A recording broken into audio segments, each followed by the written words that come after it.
नमस्कार, मैं हूं पवन त्यागी।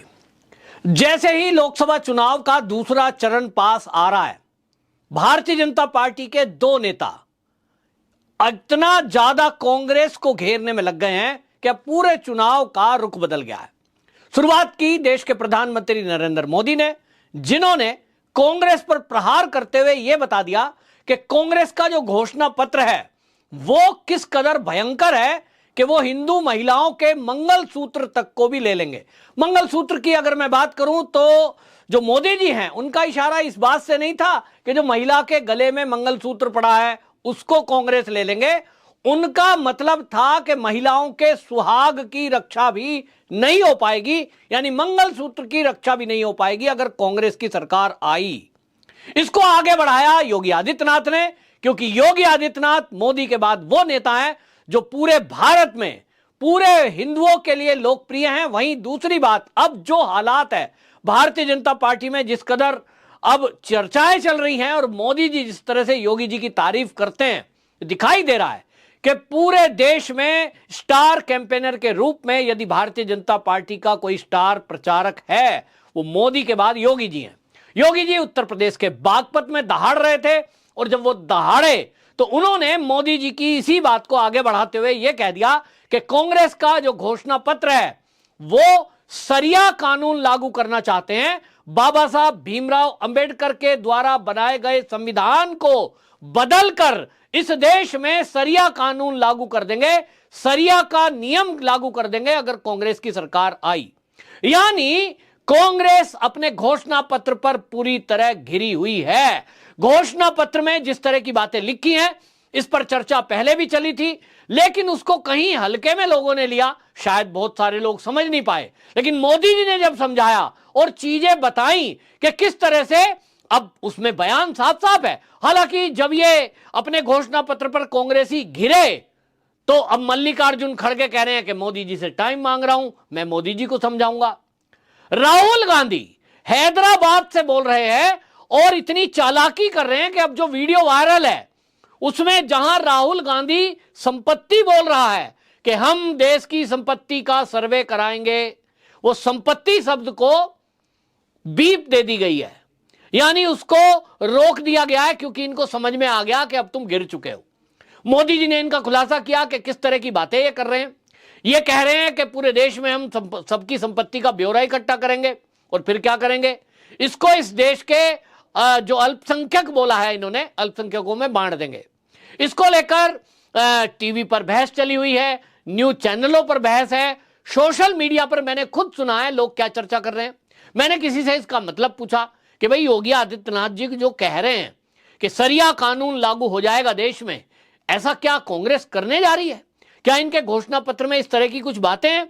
तो उन्होंने समझाया, देखिए सरिया लॉ जिन देशों में लागू है उसमें क्या होता है, कहते हैं कि जो इनके धर्म को नहीं मानता, जो सरिया को नहीं मानता, ये क्या करते हैं, उसको टैक्स देना पड़ता है। और आप याद करिए जजिया कर, अगर आप गूगल करेंगे और जजिया कर आप डालेंगे तो आपको पता चलेगा कि जजिया कर क्या होता था। यही योगी आदित्यनाथ जी ने समझाया है कि कांग्रेस की सरकार इस तरह का कारनामा करने जा रही है कि यहां जो लोग रह रहे हैं उनको जजिया कर जैसा देना पड़ेगा। अब ये किस तरह की दलील है? ये कह रहे हैं सबकी संपत्ति इसमें जो है सर्वे कराया जाएगा।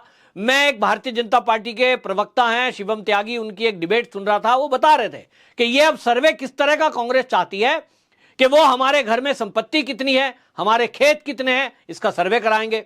मेरे 2 बच्चे हैं तो ये कहेंगे साहब 2 बच्चे हैं, आपके पास तो 100 बीघा जमीन है, लेकिन किसी के पास 10 बच्चे हैं तो इनको बराबर बांट दिया जाए। तो मेरे 2 बच्चों की हिस्से में मेरी ही जमीन को बांटकर ये दूसरों को दे देंगे जिनके पास जमीन नहीं है।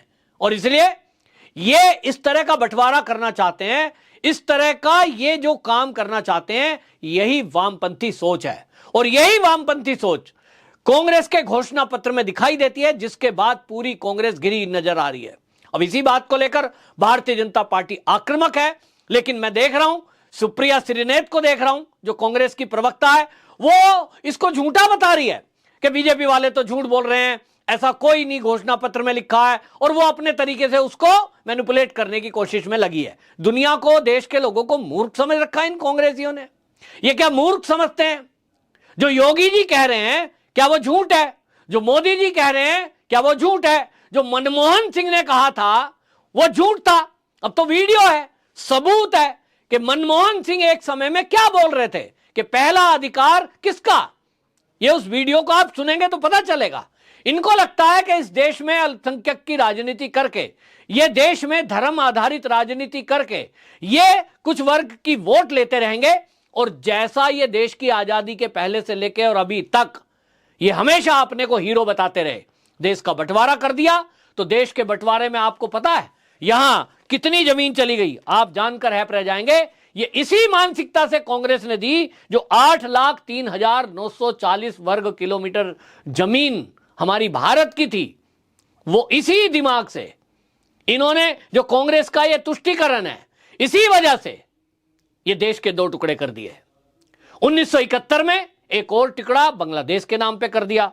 तब 1971 में जो इन्होंने दिया वो 1,48,640, यानी अब तक लगभग 9 लाख किलोमीटर वर्ग किलोमीटर 9 लाख वर्ग किलोमीटर भूमि ये भारत की, इसी मानसिकता के चलते, ये तुष्टीकरण के चलते ये बांट चुके।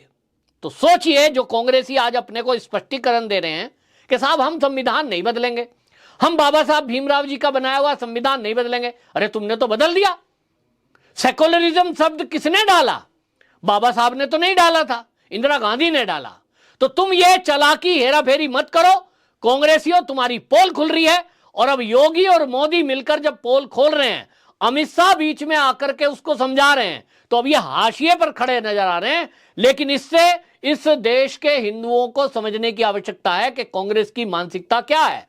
योगी और मोदी समझाने की कोशिश कर रहे हैं कि देशवासी इस बात को समझें कि जब इलेक्शन है, दूसरे चरण का वोट डालने के लिए लोगों को जाना है, तो हमको यह समझना होगा कि हम कांग्रेस के उस झांसे में ना आए जो देश को बांटने की राजनीति करते हैं, जो इस देश में सरिया लॉ लाना चाहते हैं, जो इस देश में बाबा साहब भीमराव अंबेडकर के बनाए संविधान को नष्ट करके एक ऐसा संविधान इस देश में इंप्लीमेंट करना चाहते हैं जो कभी बाबा साहब चाहते ही नहीं थे। बाबा साहब भीमराव अंबेडकर की विचारधारा यदि आप सुनेंगे तो वो तो विभाजन के भी विरोध में थे, वो इस तरह की चीजों के विरोध में थे। लेकिन बाबा साहब की मानी किसने? उन्होंने कहा संविधान, यानी सबके ऊपर एक विधान। लेकिन यहां आज समान नागरिक संहिता को लेकर के कांग्रेस के नेता विरोध में खड़े हैं। मजाल है, कोई कहता हम लागू नहीं होने देंगे। वो जो बाबा साहब भीमराव अंबेडकर हैं वो तो सीएए के पक्ष में थे, यानी देश के आजादी के बंटवारा जब हुआ है 1947 में, तभी तय हुआ था वो भी इस देश के अल्पसंख्यक, चाहे वो बांग्लादेश में है, चाहे वो पाकिस्तान में है, फिर चाहे अफगानिस्तान में, जब चाहे वो भारत आ सकते हैं। लेकिन आज इस कांग्रेस के नेता इस जिद पर अड़े हैं कि हम तो आने ही नहीं देंगे। यानी आप सोचिए कि इस देश से जब बंटवारा हो गया जिनकी मर्जी के बिना, वो हिंदू, वो जैन, वो सिख, वो बौद्ध, उनको तो ये इस देश में आने नहीं देंगे। और जो बांग्लादेशी हैं, जो घुसपैठिए हैं, उनका ये स्वागत करेंगे।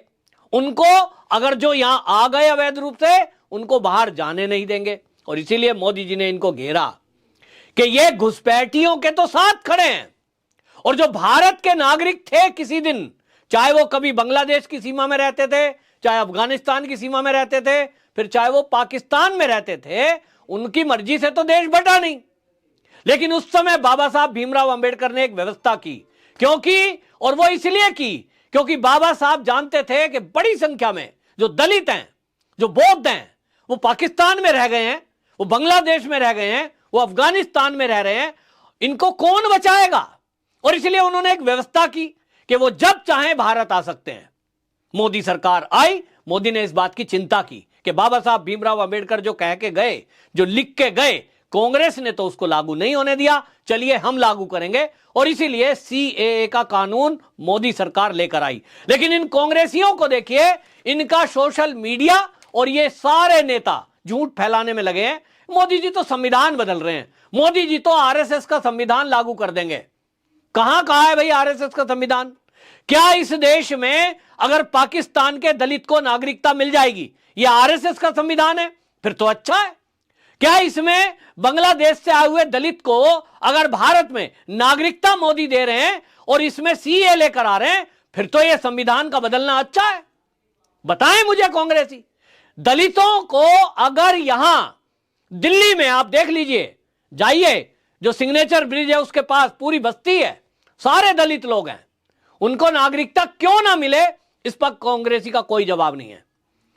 घुसपैठिए जो आए हुए हैं बांग्लादेश से, उनको मिल जाए, उनको जाने नहीं देंगे। इस तरह की दोगली बातें कर रहे हैं। लेकिन अब जिस तरह का चुनाव अब हो गया है, जो प्रचार इस समय मैं देख रहा हूं कि योगी और मोदी आक्रामक मोड में हैं, अब मुझे दिखाई दे रहा है कि भारतीय जनता पार्टी के पक्ष में एक बड़ी लहर बनती दिखाई दे रही है और बीजेपी का 400 पार का नारा मुझे पूरा होता दिखाई दे रहा है। आपकी क्या राय है? कमेंट बॉक्स में जरूर बताएं। वंदे मातरम।